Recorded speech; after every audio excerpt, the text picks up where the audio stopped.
This is the story of Robert F. Williams, one of the most influential and least remembered radicals of the Black freedom struggle.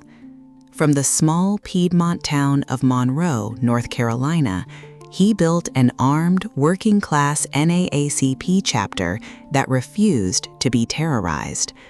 In 1959, before a national convention, he spoke the words that became his creed, "I will not crawl." Drawn from his 1962 book, Negroes with Guns, and from Timothy Tyson's biography, this is a journey through self-defense, exile, and the militant current that fed Black power. Williams's central claim was simple and dangerous. When the courts will not protect you and the police side with the mob, you have the right to defend your home, your family, and your dignity. He did not introduce violence into a racist system. The violence was already there.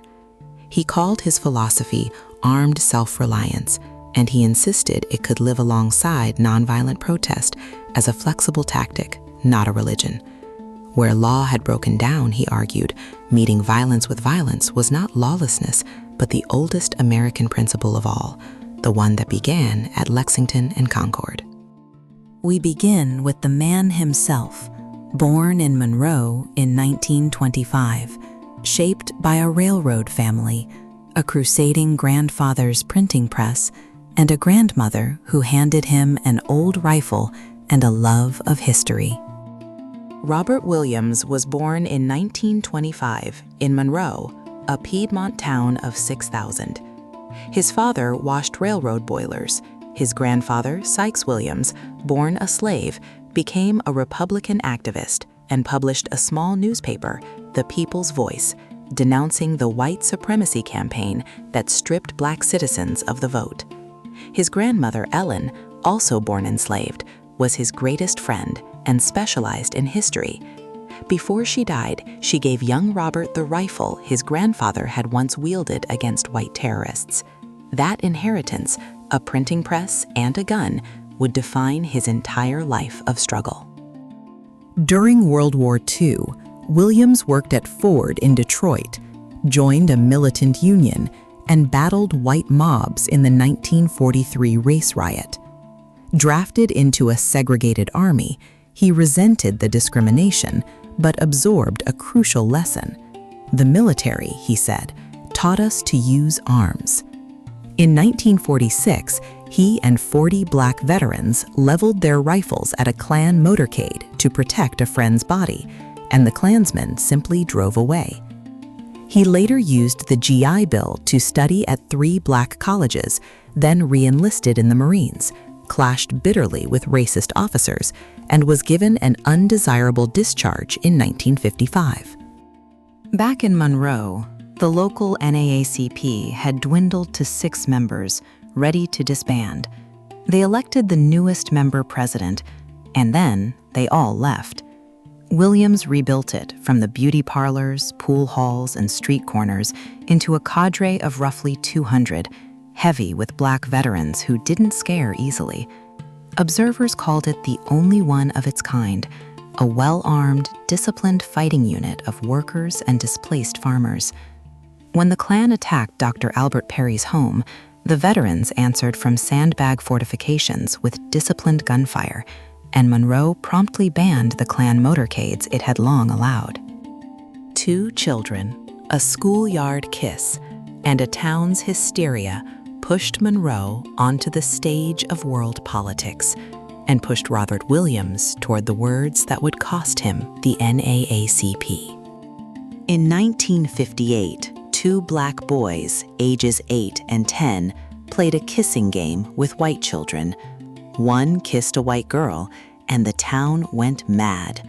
A mob threatened to lynch the boys and their mothers. Police beat the children and held them 6 days without parents or lawyers. A judge sentenced them to reform school until they were 21.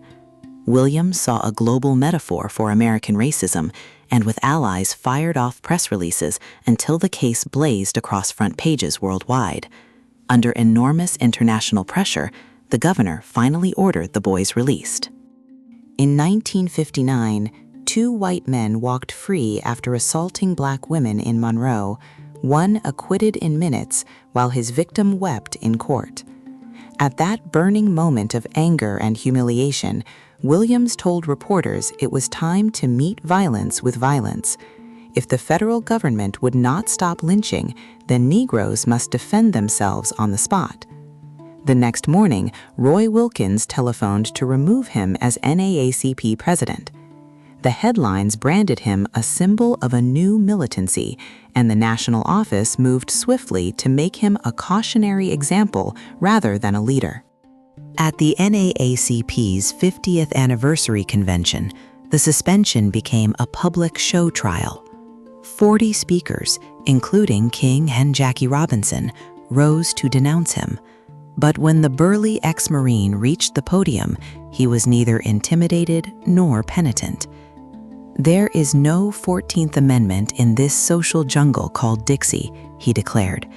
He begged the assembly not to make him a sacrificial lamb, then stopped pleading.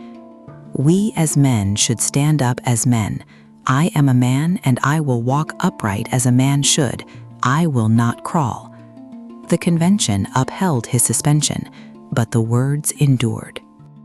In the summer of 1961, freedom riders came to Monroe to prove nonviolence could win. Instead, a mob of thousands turned the town into a war zone, and a white couple's wrong turn became a kidnapping charge that drove Williams from the country. 17 freedom riders arrived in 1961 to launch a nonviolent campaign in Williams's own backyard, certain they would show him how to win without guns. Williams welcomed them warmly, but warned that proclaiming pacifism only invited attack. For days, hecklers turned to violence. Pickets were beaten, spat upon, and arrested, while police looked away. Then, on a Sunday in August, a mob of several thousand furious white people fell on roughly 30 demonstrators. James Foreman, soon to lead SNCC, called that riot his moment of death and a nightmare he would never forget.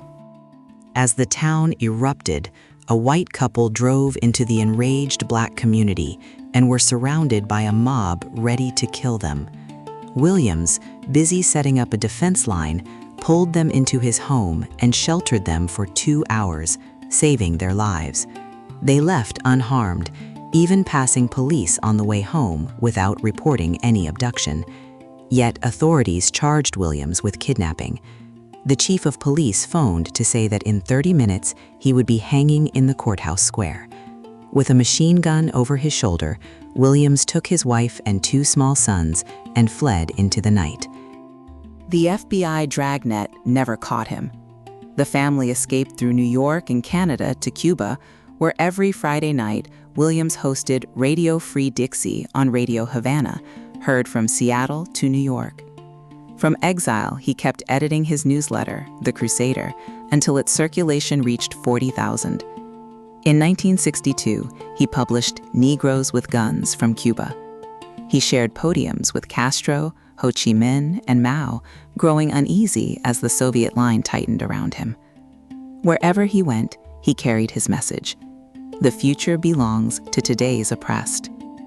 Behind the gunfire stood a coherent argument about power, dignity, and the limits of moral appeal, an argument that would echo through the Black Panthers and the chant of Black Power.